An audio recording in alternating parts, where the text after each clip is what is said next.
RS math class के online class में एक बार फिर से आपका स्वागत है। अभिनंदन। आज स्टार्ट करेंगे प्रश्नावली 12.2 प्रश्न संख्या 1। निम्न में से सत्य असत्य लिखिए और अपने उत्तर का कारण संभव हो तो बताइए। इसका पहला पॉइंट है, एक वृत्त की ए बी व सी डी क्रम से 3 सेमी व 4 सेमी माप की जीवाएं हैं। 3 सेंटीमीटर और 4 सेंटीमीटर माप की जीवाएं दे रखी हैं, जिनके द्वारा केंद्र पर क्रम से 70 एवं 50 डिग्री का कोण निर्मित है। ठीक है, तो आपको बताना है कि 3 सेंटीमीटर द्वारा तो 75 डिग्री का और 4 सेमी द्वारा 50 डिग्री का। ये बात सत्य है या असत्य बताना है। तो क्या करेंगे, 2 सर्कल बनाएंगे, 2 वृत्त बना लिए। ठीक है, 2 वृत्त बना लिए अपन ने। अब यहां आपको बताना है, ये आपके कितना है 3 सेंटीमीटर और ये 3 सेंटीमीटर और ये आपकी हो गई 4 सेंटीमीटर। अब ये बताना है कि केंद्र पर, ये केंद्र है सेंटर, ठीक है, ये थोड़ा ठीक बन जाए। इसके बाद में यहाँ केंद्र क्या है, यहाँ भी केंद्र रहेगा। आपको बताना है कि ये एक जीवा है ए बी और ये क्या है सी डी जीवा। अब यहां इस जीवा द्वारा केंद्र पर कितने डिग्री का कोण बता रहे हैं, 70 डिग्री का। 70 डिग्री का, या कितने का, 50 डिग्री का। आपको समझना ये बात सत्य है सत्य बतानी है। तो देखो क्लियर, अगर जीवा छोटी है तो केंद्र पर अंतरित कोण भी क्या होगा, छोटा। इसी प्रकार से यदि जीवा बड़ी है तो केंद्र पर अंतरित कोण क्या होगा, बड़ा। आपको पता है यदि इसको इस त्रिज्या को चौड़ा दिया जाए, ठीक है, इनको इस प्रकार से सीधा कर दिया जाए तो कोण 180 डिग्री का होता है। तो आपको पता है कि धीरे धीरे इस प्रकार से चौड़ाएंगे तो कोण बढ़ेगा और थोड़ा नीचे सुगड़ाएंगे तो क्या होगा, कोण छोटा होगा। तो क्या होगा, तो जीवा भी तो क्या होगी, छोटी। कोण छोटा तो जीवा छोटी, कोण बड़ा तो जीवा बड़ी, और जीवा बड़ी तो कोण बड़ा। ठीक है, जीवा छोटी तो कोण छोटा। तो क्या होगा, आपको यहां क्या समझना है कि यदि 3 सेंटीमीटर है तो यहां 50 संभव था, 50 डिग्री कोण संभव था, यहां 70 डिग्री था संभव था, लेकिन यह क्या है, असत्य बात है। ठीक है, तो पहला पॉइंट क्या हो गया, असत्य। सेकंड क्या है, देखो, एक वृत्त की जीवाएं जिनकी लंबाई है 10 सेंटीमीटर और 8 सेंटीमीटर। एक वृत्त की जीवाएं, एक वृत्त की जीवाएं दे रखी हैं, या 2 वृत्त अलग अलग बना सकते हो, या एक वृत्त की बोले एक वृत्त की 2 जीवाएं। तो एक वृत्त ले लिया अपन ने, 2 जीवाएं, एक की लंबाई कितनी है, 8 सेंटीमीटर।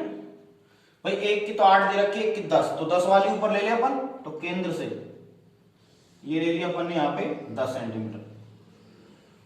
तो ये बताना है कि कौन सी नजदीक है,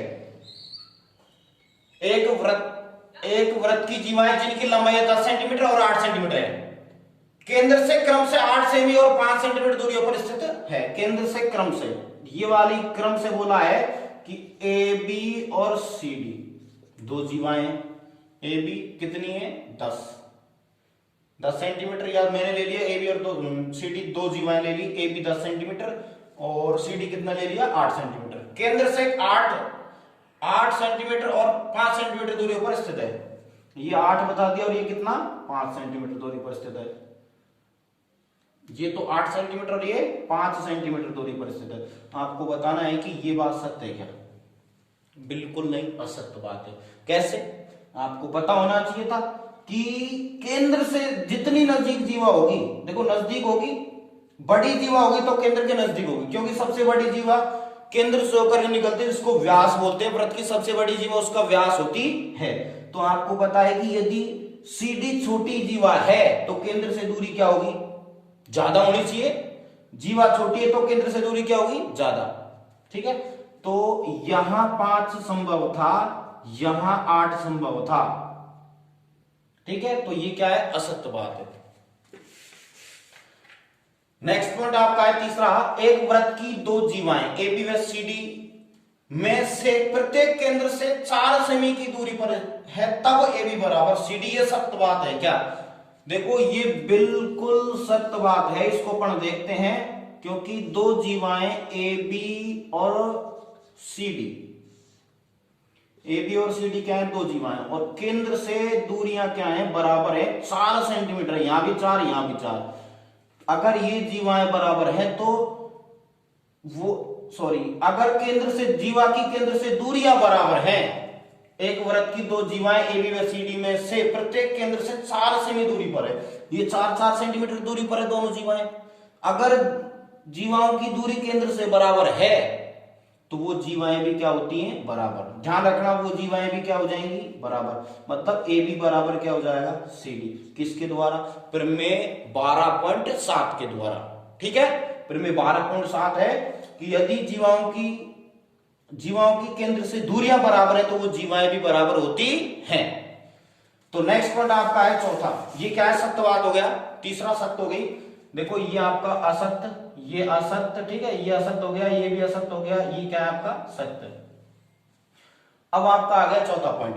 ओ और ओ डैश केंद्र वाले दो सर्वांगसम वृत्त ए और बी दो बिंदुओं पर प्रतिच्छेद करते हैं, तब कोण ए ओ बी बराबर ए ओ डैश बी। देखो ओ और ओ डैश केंद्र वाले दो सर्वांगसम वृत्त बनाने में बिल्कुल एक जैसे, मतलब दूसरा वृत्त, एक वृत्त दूसरे पर बिल्कुल ढक जाए, तो सर्वांग समवृत्त बनाने हैं दो सेम बिल्कुल। ठीक है, ये वृत्त क्या है, सर्वांग सम। ये वृत्त दोनों क्या है, सर्वांग सम। अब आपको बताना है इसका केंद्र क्या है, O, और इसका केंद्र क्या है, इसका केंद्र है O डैश।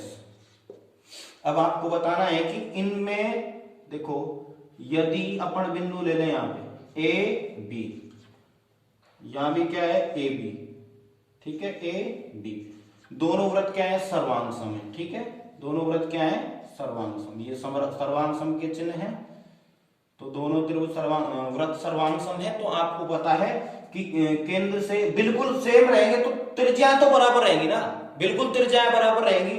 तो आपको पता है यदि त्रिज्याएं बराबर रहेंगी तो यदि अपन इनको मिला दें इस प्रकार से, तो इनके यदि त्रिज्याएं बराबर, इनके निचले कोण भी क्या होते हैं भाई, बराबर, क्योंकि समद्विबाहु त्रिभुज बनेगा। वैसे भी अगर ये समद्विबाहु त्रिभुज है भाई, त्रिज्याएं बराबर हो गई तो ये भुजा भी क्या हो जाएंगी इनकी, बराबर। तो ये त्रिभुज क्या हो जाएंगे, दोनों त्रिभुज क्या हो जाएंगे, सर्वांग सम। भाई वृत्त ही सर्वांग सम है दोनों, तो इनके त्रिभुज अंदर जो त्रिभुज बने वो भी क्या हो जाएंगे, सर्वांग सम।